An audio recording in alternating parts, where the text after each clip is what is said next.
Hey guys, Ryan the Nerd here, and I'm doing something a little bit different. As you can see, I'm doing a kind of review of a game, and usually I don't do reviews of games, but you know what? I decided to jump something. I just decided to jump the shark, so to speak, and we're covering Alien Isolation. Now, if you have not heard of this game, don't worry, I will try to explain everything the best of my abilities. But if you have heard of this game and you play it, then you know what's coming. But Alien Isolation is one of my favorite games ever. I have mentioned this in previous videos. I have mentioned it in my 900 subscriber special when one of my friends asked me what's my favorite video games ever. Alien Isolation is my number one, and we'll get to why it's such a great game and why it's the scariest game ever made. Now, the title of scariest game ever made is a little bit cringe because a lot of people have used this title so many times, and when you actually play the game that they're mentioning, it's not scary at all. But trust me, you need to play this game. It will actually scare the living hell out of you, because, well, we'll get to why it's so goddamn scary, but it's legit one of the scariest games ever made, and a lot of people will agree with me, especially some streamers. It's one of the funniest things I've ever seen watching their reactions. It's just so funny. Up the channel. You hear that? Yeah, the best reactions you could possibly ask for. Man, I love watching streamers' reactions. It's so freaking funny. You guys need to watch them in your spare time because it just puts a smile on my face every time. But enough of talking about streamers and their hilarious reactions. But before we get into the scary part, I feel like we need to talk about the basics first. I feel like it's a necessity for anybody who has not played this game to learn about the basics before we jump into the scary part, because if you just skip to the scary part, if you have not played this game or heard anything about it, then you probably won't know what the hell I'm talking about. But I think we should just get right into the basics now, actually. Let's jump into that. Let's jump into that. Now, I'm going to cover the basics of the game. So if you, I'm not going to explain everything about the game because I want people to actually, play it for themselves. And there will be some mild spoilers. So just be warned. You're warned, by the way. But Alien Isolation takes in between Alien and Aliens, two wonderful films. I highly recommend them. But you play as Amanda Ripley, Ellen Ripley's daughter. And if you have seen the first movie, you would know why Amanda is having some closure issues. Basically, Ellen had an encounter with a xenomorph that killed her entire crew, and she had to get rid of it, but the only way she could was destroy the ship. And basically, after she destroyed the ship, she went into hypersleep for about 50 years. And then, aliens happened, but this is in between, so we're not near that movie yet. But basically, Amanda is looking for her mother, so she's, searching around the region where she went missing, trying to find some clues, anything that could, lead her to what happened.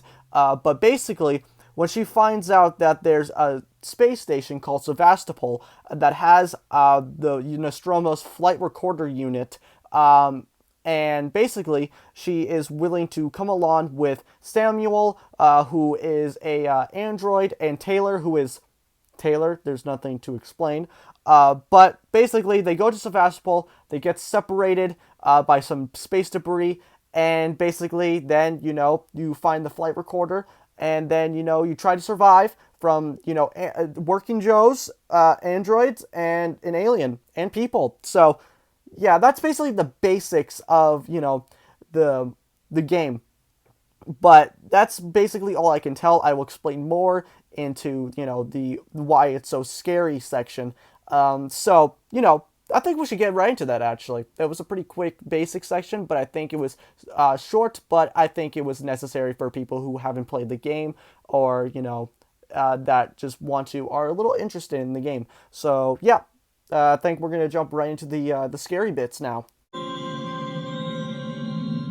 When you see a title like, "This is the scariest game ever," or "This is the scariest game I've ever played," 9 times out of 10, it's not that scary. And especially when they tell you to play the game, that they say it's scary, and then when you play the game, it's not that scary, and you're disappointed because it's not scary.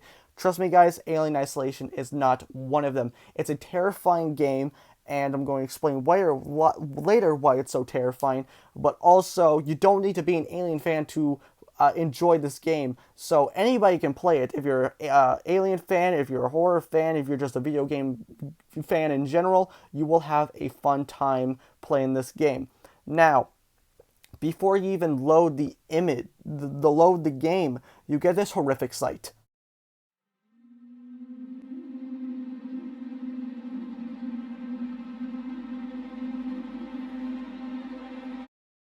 Giant planet and a tiny space station suspended in space. Now, this menu screen tells you everything that you need to know about this game. The fact is that you're alone and that you are tiny and insignificant.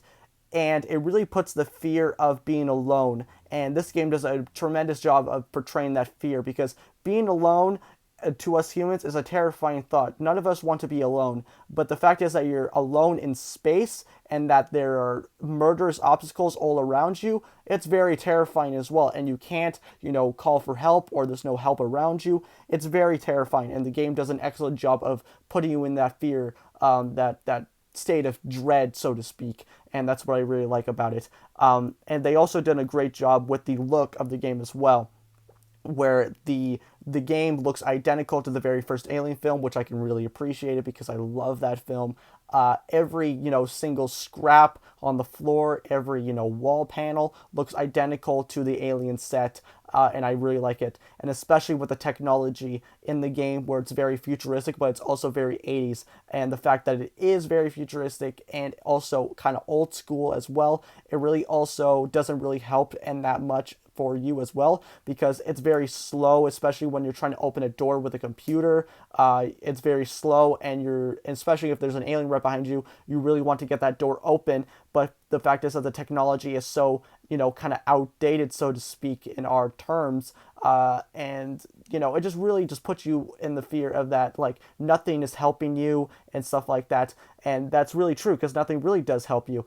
And also the ambience as well. Very, very love the ambience as well. It has these very low drones as well, but it's also very reminiscent to the very first Alien soundtrack as well. So just like the look and feel, very love it. But let's talk about why the game is so scary. Now, the game is so scary for multiple reasons. I want to talk about the atmosphere of the game. Now, you take place in this very small space station. Now, it's a very big space station compared to us humans, but to the outside perspective, like in the menu screen, it's very tiny, and there's not much that you can do to, help, the space station or anything like that. But the atmosphere, once you first, get trapped onto the space station, it's all destroyed and damaged. So you can really tell that this space station has been through hell. But also it's very claustrophobic as well, where you're walking through these very thin and tiny corridors, and some of these rooms as well are very small as well. Even the vents that you're crawling through are very narrow and claustrophobic as well.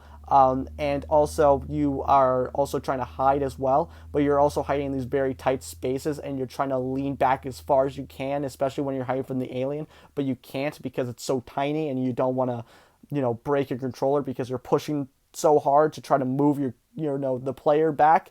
It's very, very intense as well.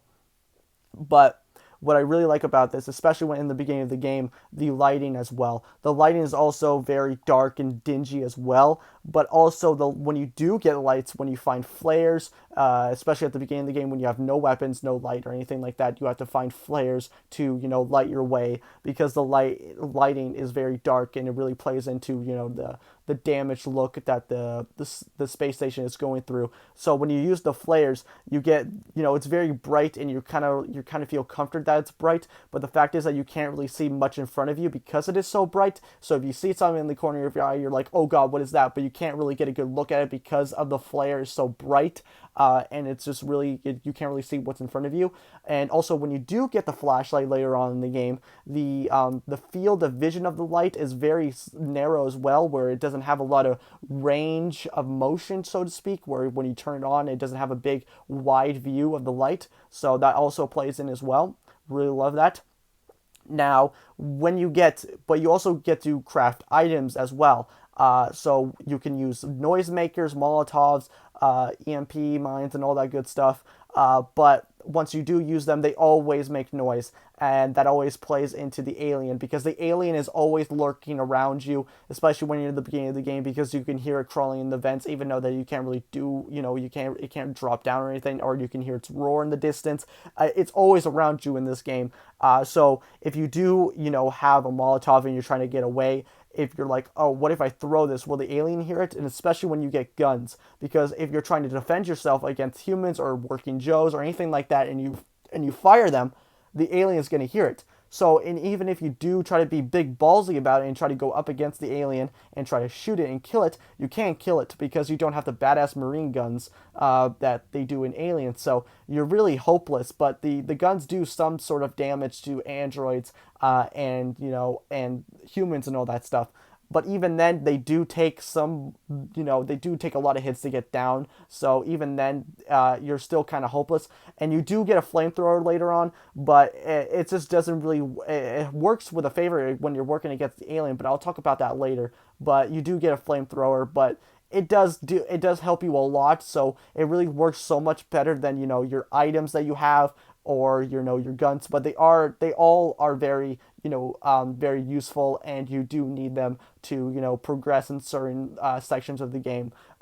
So yeah, but let's talk about the enemies. Now there are basically four main enemies that include humans, androids, the alien, and some face huggers. Let's talk about the humans. Now, when you first start off the game, you know that there are humans around, survivors, and they are been through this hell long enough, and they are just going to kill you if necessary just to survive. So since you have no weapons at the beginning of the game, you're going to have to try to run or hide or run away or do anything for them to find you. And also, by the way, this is a very, sneaky game where you do have to crouch, and that also works with the game's aspect where you're crouching, but you can't really move. So especially when, there's an alien nearby and you're crouching, but you can't really move fast enough. So, but you want to move fast enough, but at the same time you don't. You try to get away from the alien as fast as possible, but you don't want to make any noise. So that's really plays into the crouching aspect as well. But the humans, they don't really have much, they don't really have much in the game, so to speak. There are human allies that you meet, but even then they are kind of douchey. But once you do meet, regular human enemies, they're very easy to take out with guns, or you're hitting them with your hammer or anything like that.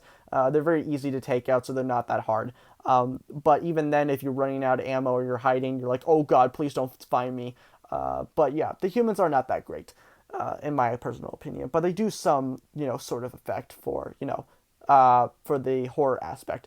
Now the androids. Now androids, also known as working Joes, there's these really cheap, crappy knockoff of the Wailing Yutani androids, where the Wailing Yutani androids are very, pristine, realistic robots, where these ones are just, mannequin-like, and they have plastic skin, and they don't have any facial features besides, being, have eyes that don't really have any human emotion in them, where they're just white, and they also have just a mouth where it's just in a blank expression, and their mouth doesn't even move when they talk, so it gives a really eerie aspect to them, and their voice also is very creepy as well. But they don't have any facial expressions as well, so you can really tell that they're completely heartless. Even if they do try to help you, where there are some nice ones, even then they are trying to help you, but even then they don't seem like they want to help you because they're so bland and inexpressive. So it really puts you in the fear of like nothing's helping or anything like that. It's very great, very awesome.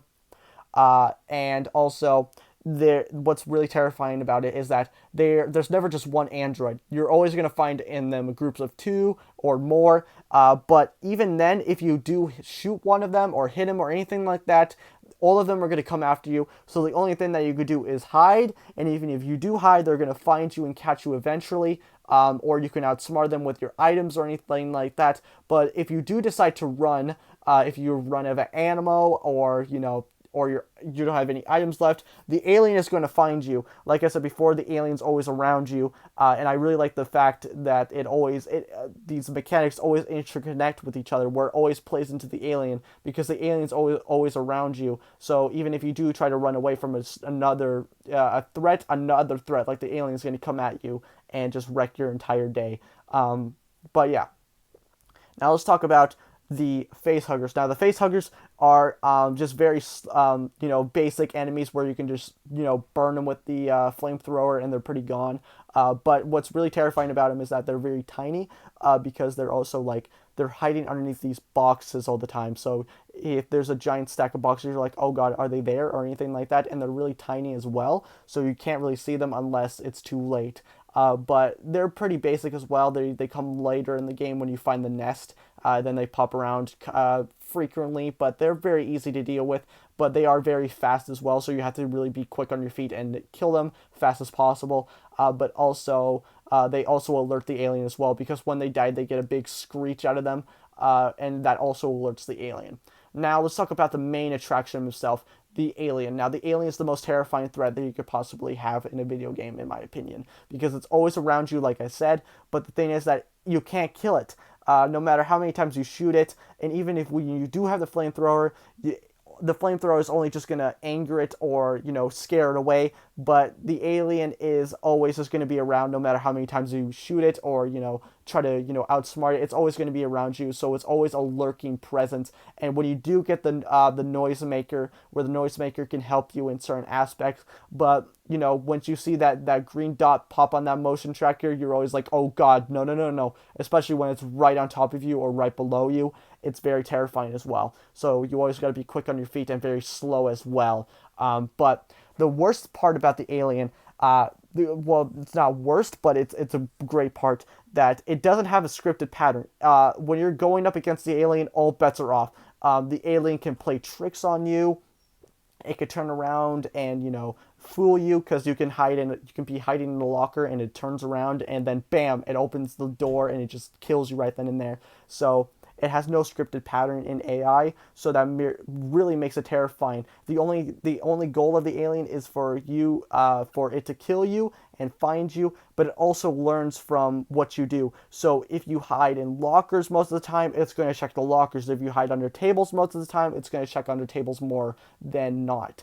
And especially when you use your items. Like I said, the items that you have, like the flamethrower, your guns, your items, especially the motion tracker, they're all very useful going up against the alien, but the alien can always find a way to, avoid, falling for those tricks, especially when you use the flamethrower. The flamethrower has limited ammo, so when you're using it, it's going to run out of fuel, or the alien is going to, kind of wait for it to run out of ammo and then it can kill you. But it's very sneaky and it's very smart as well. It's not dumb or anything like that. It's very terrifying and I love it. But yeah, so that's about it. And I really just wanted to talk about Alien Isolation because I've kind of been on an Alien Isolation crave lately, and I just really wanted to make a video about why it's the scariest game ever, in my personal opinion. But I really hope that you guys can find this game and play for yourselves because it is really terrifying. I highly recommend this game if you're an Alien fan, if you're a horror fan. Just play this game. It's amazing. I highly recommend it.